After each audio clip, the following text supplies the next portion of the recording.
Les heures dans le BTP, quel sujet? On va en parler aujourd'hui. Dans cette vidéo, je vous ai concocté un petit top 5 des meilleures choses à réaliser dans votre entreprise. On en parle tout de suite. Avant d'entrer dans le vif du sujet, rappelons pourquoi la gestion des heures est un enjeu qui est stratégique pour votre entreprise. Il va y avoir tout d'abord la gestion des coûts de main-d'œuvre qui vont vous aider pour avoir une meilleure rentabilité ou gestion de cette rentabilité justement sur vos chantiers.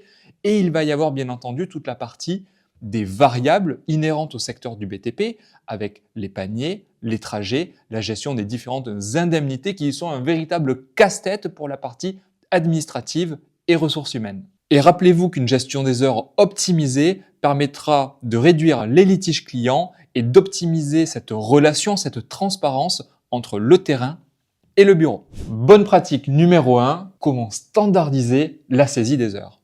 La première étape, c'est bien évidemment de mettre tout le monde sur le même format. On ne peut pas avoir plusieurs formats de feuilles d'heures différentes. On ne peut pas avoir un ouvrier qui remplit un Excel, un autre ouvrier qui va remplir une feuille d'heure sur le papier en écrivant sur le dos de son collaborateur.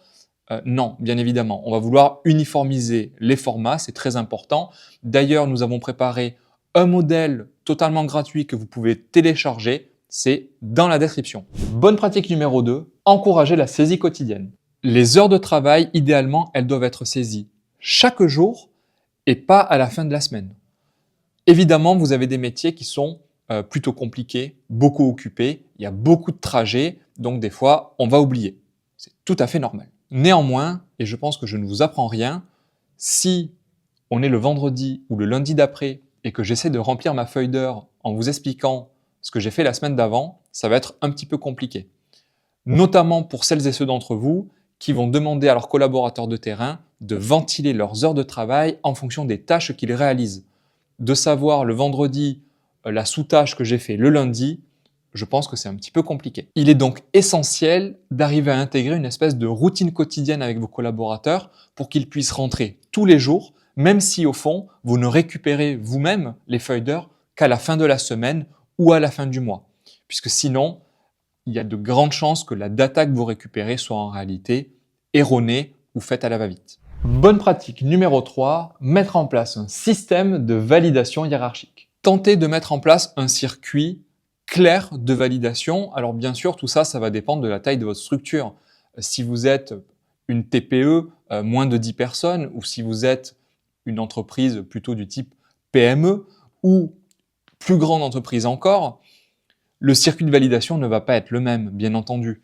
Mais dans l'idéal, l'ouvrier, le salarié de terrain va saisir ses temps, le chef de chantier va avoir un contrôle, en tout cas, sur ses feuilles d'heure pour aller les valider, qui pourront ensuite être validées, pourquoi pas, par le responsable travaux ou la partie un peu plus administrative et ressources humaines. Et le fait d'avoir ce flot de validation va permettre d'éviter les erreurs et de créer justement cette relation de confiance dont on parlait juste avant. Bonne pratique numéro 4, digitaliser la gestion des heures. Dans l'idéal, fini les feuilles d'heure papier, fini les fichiers Excel dispersés, puisque dans vos entreprises, plus vous allez être nombreux, plus il va y avoir bien sûr de la ressaisie administrative liée à tous ces sujets. Et je vais ressaisir dans un fichier Excel pour envoyer en compta, pour les variables, et je vais ressaisir dans mon ERP pour avoir mes coûts de revient. Donc le but en digitalisant, c'est que tous les systèmes soient un peu interconnectés.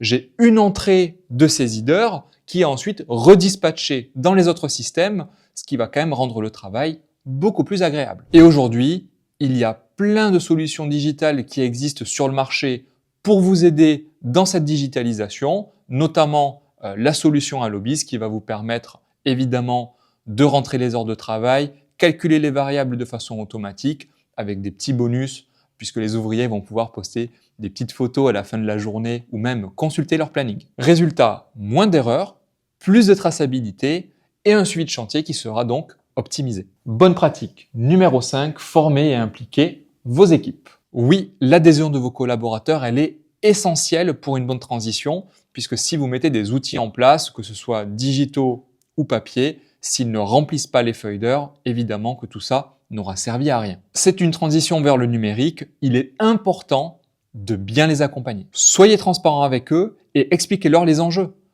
Vous avez besoin de ces feuilles d'heure pour justement calculer vos marges, vos prix de revient, la rentabilité globale de vos chantiers. Et enfin, s'ils souhaitent leur variable de paie en temps et en heure, avec le panier payé, le trajet, les différentes indemnités ou primes, c'est aussi leur devoir que de vous informer et de vous remonter l'information. Et soyez d'ailleurs conscient que c'est aussi votre devoir en tant qu'employeur de justifier des heures de travail de vos collaborateurs, puisque si demain vous avez un contrôle des organismes tels que l'URSSAF, vous serez les seuls responsables. Donc voilà, en appliquant ces 5 bonnes pratiques, j'espère sincèrement vous avoir aidé, vous avoir partagé des informations qui sont utiles et qui pourront être reprises dans l'organisation de votre entreprise. Pour vous aider à démarrer, nous avons réalisé sur notre site internet un guide complet des feuilles d'heure que vous pouvez aller consulter. Et n'oubliez pas, en description, des modèles de feuilles d'heure à télécharger que vous pouvez utiliser dès aujourd'hui et imprimer pour vos collaborateurs. Merci à tous d'avoir regardé cette vidéo. Pour plus de conseils pratiques sur le suivi de chantier, la gestion BTP, n'hésitez pas à vous abonner à la chaîne Allobiz pour suivre justement nos futures vidéos. C'était Stéphane de chez Allobiz. Ciao!